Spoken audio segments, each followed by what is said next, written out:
नमस्ते madam. जर तुमच्यापाशी काम होतं तर काय कालवण आहे काय याचं नाही तर इकडे येता का बाजूला या जरा. नमस्ते मॅडम. ते तिसरी पोरगा आहे ना तिसरी त्याचा मला दाखला काढायचा होता. हो मग एक काम करा, तुम्ही ऑफिसवरती जावा, मी तिथे येते, मग बघू आपण तिथं काय असेल ते. एकदा कार्यक्रम झाला की मी येते तिथे. ऑफिसवर जाऊ काय? हो तिथे जा. हो बरं चालतं मॅडम, मग मी ऑफिस मध्ये जातो. हा येऊ का? नमस्ते मॅडम.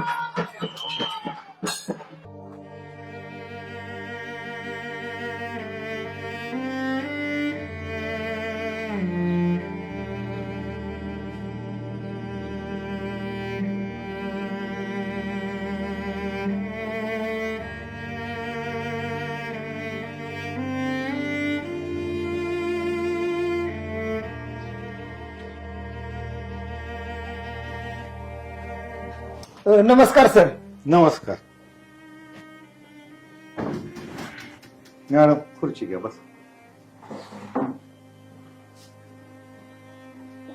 बर, आपलं काय काम होतं काल आपण? मॅडम काय काम आहे यांचं बघा बरं. यांचा मुलगा आहे ना तिसरीत आहे माझ्या वर्गात, तर त्यांना दाखला हवाय त्याचा. तुम्ही कशासाठी तुमच्या मुलाचा दाखला काढताय? कशासाठी तुम्हाला पाहिजे दाखला? बर का सर, दाखला यासाठी पाहिजे. आमचे ते थोरले बंधुराज आहेत का माहिती तुम्हाला? हा हा. मग त्यांचा मुलगा का नाही, त्यांनी अहो इंग्लिश मिडियमला टाकलाय. बर. आणि मग ती इंग्लिश मिडियमला टाकल्यामुळं काय झालं की माझ्या बायकोन रात्रीपासून हट्टच घेतला, मला चहा नाही का पाणी नाही. ती म्हणते काय बी करा, पोराचा दाखला काढून आणा, आपल्या पोराला इंग्लिश मिडियमला टाकायचं म्हणून दाखला पाहिजे बघा. बर बर. ते आमचे बंधू जेव्हा त्यांच्या मुलाला शाळेत घालायला गेलते का नाही, ते शाळेतनं माघारी आल्यानंतर आमच्या मंडळीने चौकशी केली त्यांच्याकडे. म्हणले भाऊजी कसं काय नाव बिव घातलं का नाही. त्यावेळेस आमचे बंधू म्हणत होते 50,000 रुपये फी आहे म्हणून. मग आमची मंडळी म्हणते मग एवढं कमावत आहे, मग 50,000 रुपये घालवायला काय फरक पडतोय तुम्हाला, म्हणून तिनं हट्ट धरलाय. हो बाकी काय नाही. आता तिथं 50,000 फी सांगितली, इथं तुम्हाला मोफत शिक्षण आहे, अजिबात कुठली आणि कसलीच फी नाही. मग शिक्षण मोफत असलं म्हणजे त्याची काही किंमत नसते का? पैसे दिल्यावरच आपण काय ते शिक्षण घेतलं असं वाटतं का? तसं काही नसतं. कशासाठी पैसे घालवायचे? बर का सर, ते आमचं बंधुराज आहेत का नाही, ते आमच्या मंडळीला सांगत होते.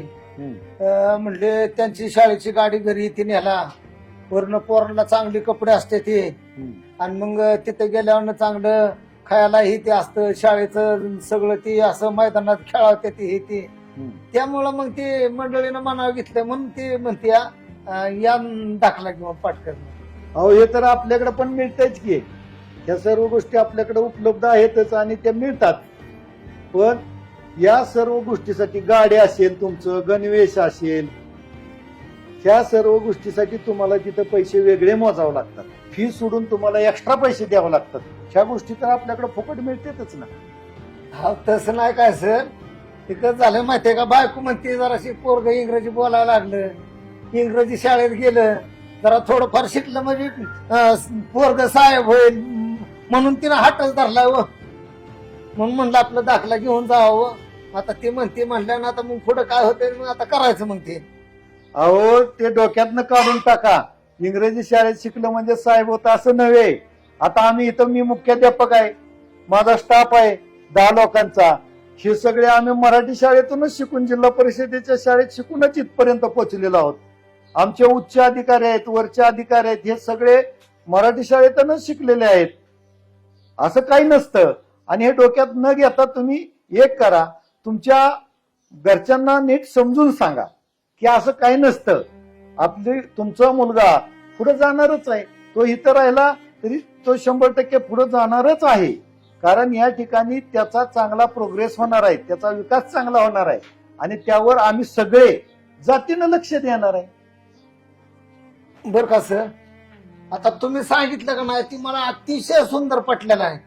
कारण प्रत्येक गोष्टीला तिथं पैसे मोपावं लागतात, वैयक्तिक आपल्या मुलांवर लक्ष राहत नाही. आता इथल्या इथं आपलं बाबा रानात आलं, पोराकडे भेटायचं म्हणलं तरी गावातली गावात भेटता येते. आता ही गोष्ट कसं आहे माहितीये का, मला पटलेली आहे.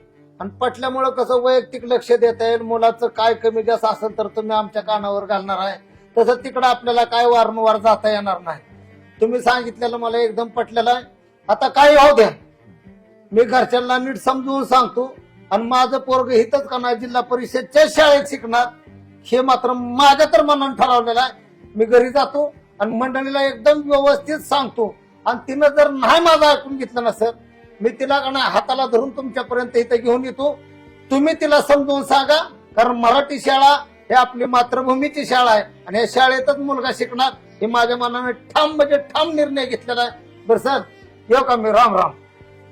राम राम.